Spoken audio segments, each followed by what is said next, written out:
বিদ্রোহীদের অভিযানের মুখে ৯ দিন আগে ক্ষমতাচ্যুত হন সিরিয়ার প্রেসিডেন্ট বাশার আল আসাদ। এরপর দেশ ছেড়ে পালিয়ে যান রাশিয়ায়।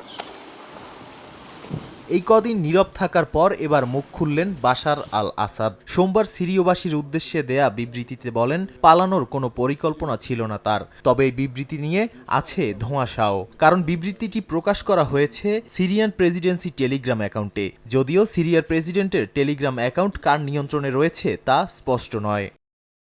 বিবৃতিতে বলা হয়, সিরিয়া থেকে চলে যাওয়া পরিকল্পিত ছিল না। আবার কেউ কেউ দাবি করছেন যে লড়াইয়ের শেষ মুহূর্তে এটি ঘটেছে, তেমনও কিছু হয়নি, বরং ওই সময়ই দামেস্কেই থাকার দাবি করেন আসাদ। বিবৃতিতে আরও বলা হয়, ৮ ডিসেম্বর সকালে আসাদ সিরিয়ার হেইমিমে রাশিয়ার বিমান ঘাঁটিতে গিয়েছিলেন যুদ্ধ প্রস্তুতি দেখতে। সে সময় সেখানে হামলা হওয়ার পর তাকে মস্কোতে নিয়ে যাওয়ার সিদ্ধান্ত নেয় ক্রেমলিন। এদিকে আন্তর্জাতিক সম্প্রদায়ের কাছে সন্ত্রাসী আখ্যা পেলেও সরকার হিসেবে স্বীকৃতি চায় বিদ্রোহী গোষ্ঠী হায়াত তাহরির আল শাম বা এসটিএস। বর্তমানে ইইউ, যুক্তরাজ্য ও যুক্তরাষ্ট্র সহ বেশ কয়েকটি পশ্চিমা দেশ গোষ্ঠীটির সঙ্গে সম্পর্ক স্থাপন করলেও এখনও সন্ত্রাসী সংগঠনের তকমা মুছে দেয়নি।